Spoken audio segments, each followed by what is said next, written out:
This video will discuss deposition and the factors that affect deposition. It will also talk about the two types of sorting, horizontal and vertical sorting.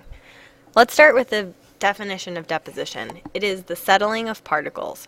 There's no movement in deposition. Specifically, I like to say, and you can write this in if you'd like, that when the water starts to slow down, that's when you're going to see some deposition, especially when we're talking about water or wind. Anytime those things are going to slow down, you're going to see a significant amount of deposition.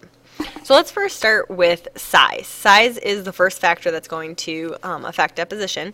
As the size of the sediment increases, the rate or speed of deposition will also increase. So that means that the bigger particles will settle faster than your smaller particles. Okay, so big stuff, if you have like boulders going down a stream, then as soon as the water starts to slow down, they're the first things to fall to the bottom. Clay, silt, sand, they're a lot smaller. They're going to settle,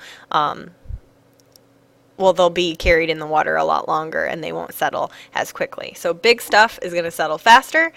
So the size, the bigger it is, the faster it will be deposited. So when we look here at rate of deposition, if I have a very small size sediment, so S stands for small there, this is a bigger size sediment. My small size sediment, they're going to have a very low rate, okay, of deposition. My big size sediment, they're going to speed fast or have a very high rate. So this would be a direct relationship. My time for deposition, again, small particles, they are going to take a very long time. Okay, so their time is higher. My big particles are going to take a very short amount of time. So this is an indirect relationship here. So this is time in sediment. This is rate in sediment. Shape is next. As the shape of the sediment becomes more spherical or more round, the rate of deposition will increase. So the rounder that object is, the faster it will deposit. The opposite of round is going to be like a flat particle. Flat particles have more surface area, so if you want to make note of that, which is going to cause a little bit of resistance, which is going to make it deposit a lot slower. Okay, so the rounder it is, the faster it will deposit. The flatter it is, the longer it will take to deposit. So when we do here flat, what is the rate? The rate is very low for a flat. So it takes a long time. The speed is low.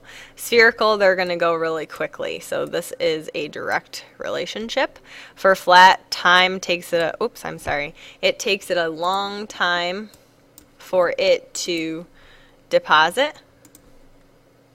And for spherical, it takes a very short time because it's going to deposit very quickly. So that's an indirect relationship there. And the last factor is our density. So as density increases, the rate or speed will also increase. So high density particles are going to settle faster than those low density particles. So when we look at our rate again, we have high density particles here, and we have low density particles here. That's going to be a direct relationship. So high density is going really fast, and low density is going to go really slow. And then time for deposition will again be an indirect relationship, because if we have low density here, they're going to deposit very slowly, and if we have high density here, we're going to deposit really quickly. So maybe we should write this in. We have here we're going to have our low density versus high density. This again is low density versus high density. So once again, high density particles settle faster than low density particles. Okay, so those are the three factors. This is our sorting. Okay, what does it mean to sort sediment? Well, a sorted pile of sediments mean they're all the same size. So if you look at this picture here, you can see that these are all the same size. So these are sorted, okay? Again, sorting occurs during deposition. So once these sediments are not moving anymore and they get dropped off, they're going to be either sorted or unsorted. So if they're sorted, they'll look like a pile like this. If they're unsorted, they'll be mixed up like this picture, Okay, so hopefully you can see the difference there. Sorted, unsorted.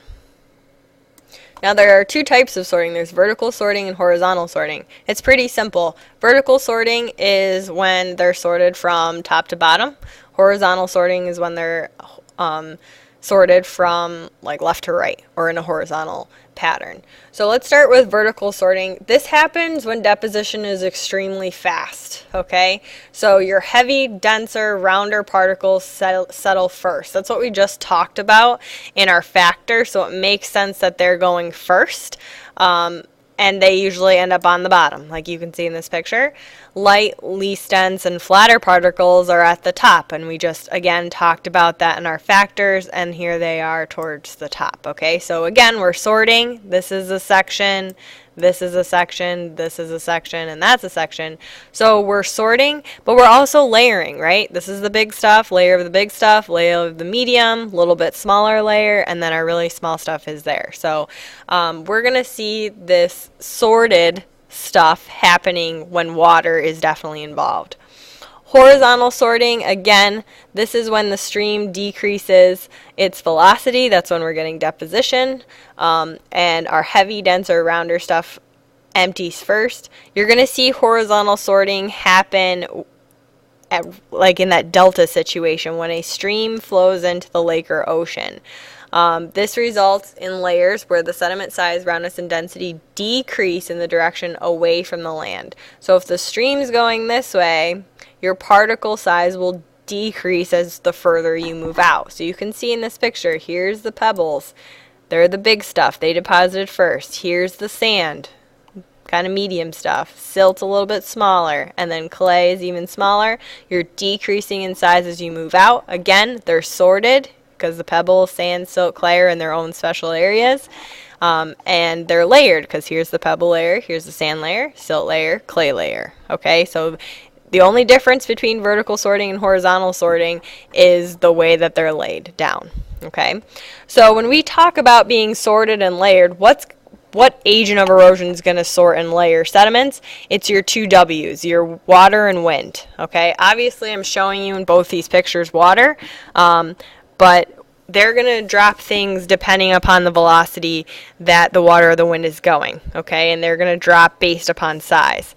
Glaciers and gravity are not going to sort. Remember, unsorted is all that mixed together, and if it's all mixed together, there can't be any layers, okay? So you always want to put these two words together and those two words together. Sorted and layered go together, unsorted and not layered go together. So our two G's, glaciers and gravity, they will not sort things because they don't really have an order. They just kind of dump things, like think about a landslide.